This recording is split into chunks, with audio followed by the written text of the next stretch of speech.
Kwa nini Daudi alikuwa anapiga kinubi na mapepo yanaanza kutoka? Siri ya Daudi,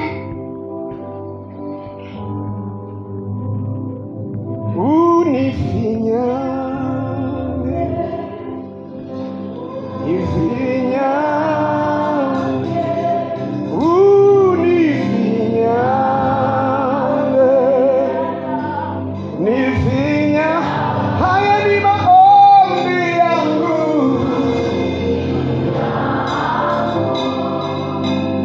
kafike kwako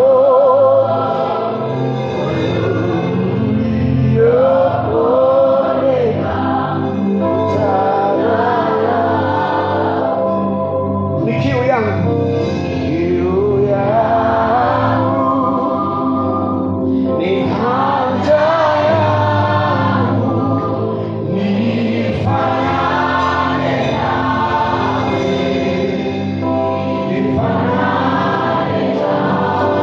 Maombi yangu, maombi yangu yafike kwako,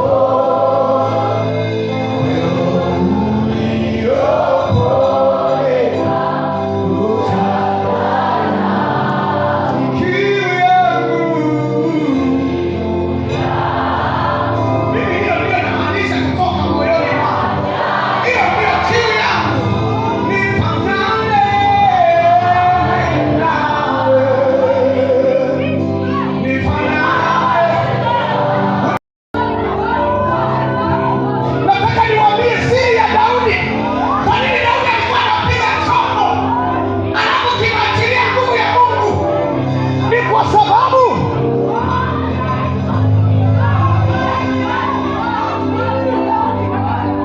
katika Zaburi anasema, tazama naliloanisha godoro langu kwa machozi usiku kucha. Maana yake wakati wengine wanakohoa, wakati wengine wanaomba ndogo za kukimbizwa, yeye alikuwa anaweza Bwana, anaweza uwezo wa Bwana, anamwaga machozi, anamwaga machozi mpaka godoro linaloelea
Simameni katika njia kuu, mkaone, mkaulize habari za mapito ya zamani. Washirika wa Kasulu, jimbo la Kasulu, nendeni kwenye historia. Kanisa la kwanza lilipoanza, kanisa la PCT lilipoanza, ni mambo gani yalikuwa yanatokea ndani ya kanisa? Bwana anasema simameni katika njia kuu, mkaulize mapito ya zamani. Iwapi njia iliyo njema? Iwapi njia iliyo njema? Mkaende katika njia hiyo, nani mtajipatia raha katika nafsi zenu. Leo tunajifanya tunaendelea, tunajiona tunaendelea sana, tunajiona tumesoma sana. Mambo wanayotuambia wazee tunawapuuza, tunawadharau, lakini Bwana anasema simameni njia panda, mkaulize mapito ya zamani. Walitembeaje wazee wa zamani? Kina Andrea Shimba, akina Kapiga, akina Kulola, walitembeaje miaka hiyo? Halafu lakini mkaende kwenye hiyo njia. Kama unapata raha nafsini mwenu, kaulizeni mapito ya zamani. Msipofanya hivyo, shetani atawafuruga.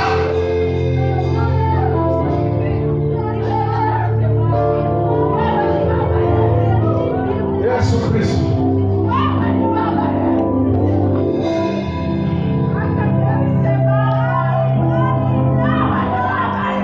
Inawezekana kuachilia nguvu za Mungu kupitia kusifu na kuabudu, lakini siri ya walioweza kufanya hivyo ndio hiyo niliwasomea.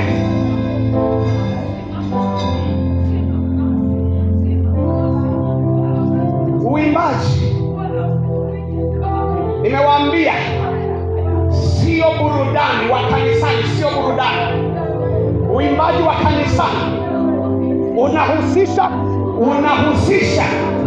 kupambana na ngome za giza na kuzisambaratisha na kupambana na majeshi ya pepo wabaya ambayo yamewafunga watu. Watu wakija kanisani, mwingine amefungwa na mapepo, mwingine kafungwa na magonjwa. Mungu anachotarajia wewe utakaposimama kuhudumu, anataka akutumie. Kama viko vifungo kwenye maisha ya watu, ilo vifungo viachie kupitia huduma yako.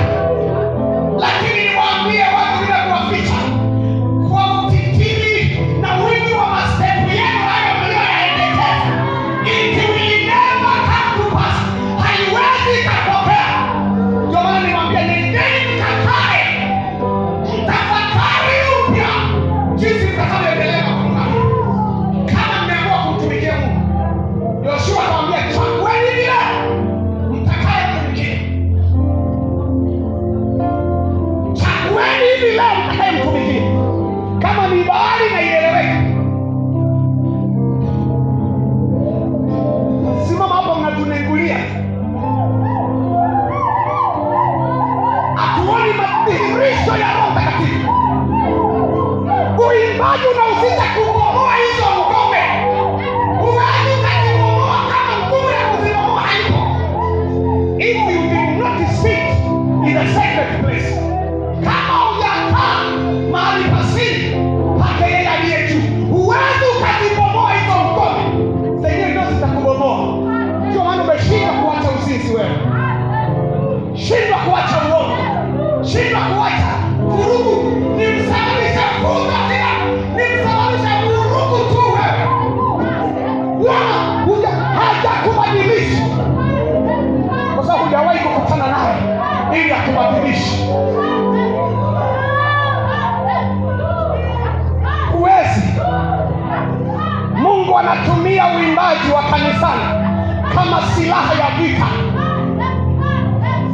nitakuja kuieleza zaidi nitakapokuwa naeleza nguvu iliyoko katika uimbaji. Uimbaji wa kanisani unahusisha kuvunja minyororo na kufungua vifungo na magereza ambayo watu wamefungwa.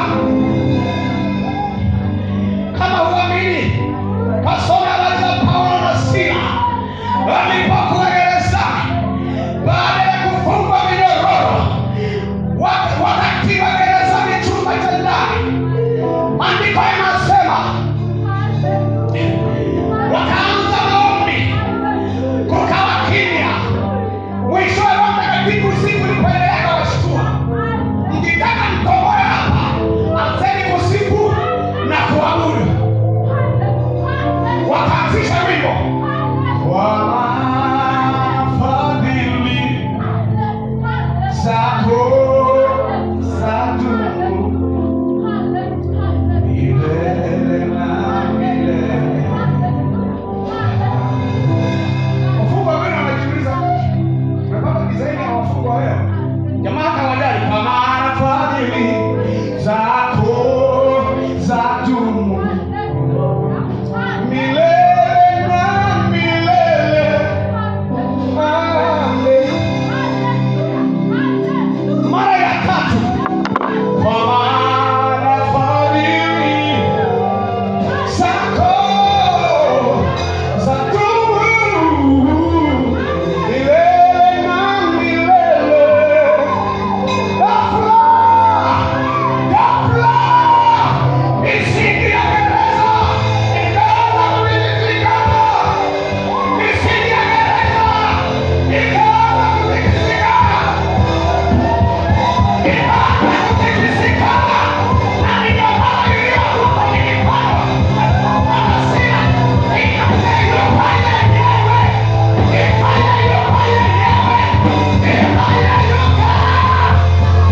Baada ya kusifu na kuabudu,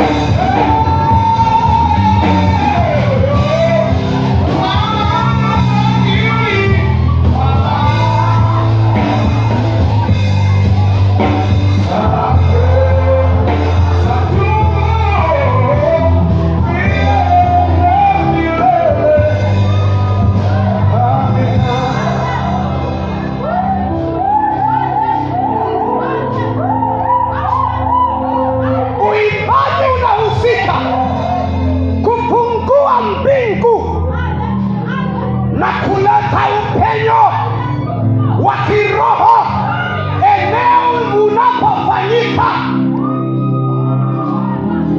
Uimbaji unahusika, ile nguvu ikiachiliwa, mbingu zinafunguka na kunatokea upenyo wa kiroho, kiasi kwamba inakuwa rahisi Mungu kuwahudumia watu wake kwa njia ya kuwafungua kwenye minyororo na vifungo kwenye maisha yao. Na ndio maana unakuta mtu anakuja anasema, nilikuwa nasikia hiki na hiki, nimeingia hapa kanisani, kabla nimejisikia nimefunguliwa. Kwa nini? Baada ya waimbaji kuimba, wakaachilia vitu na vimaanga, hali ya hewa inabadilika, uponyaji unakuwepo. Mtu akiingia kwenye ile eneo anapigwa shoki ya hiyo neema ya Bwana, anapona. Lakini haya yote ili yatokee hivyo, yanahitaji maandalizi makubwa sana ya kiroho kwa mhudumu mwenyewe, ili aweze kusababisha hayo yatokee wakati anaimba.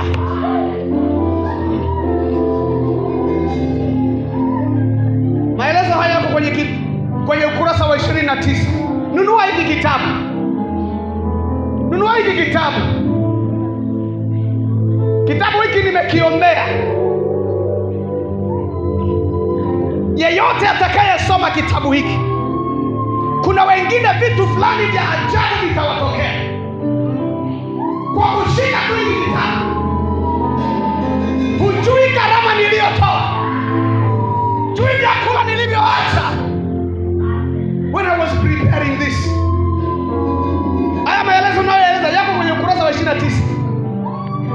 28, 29.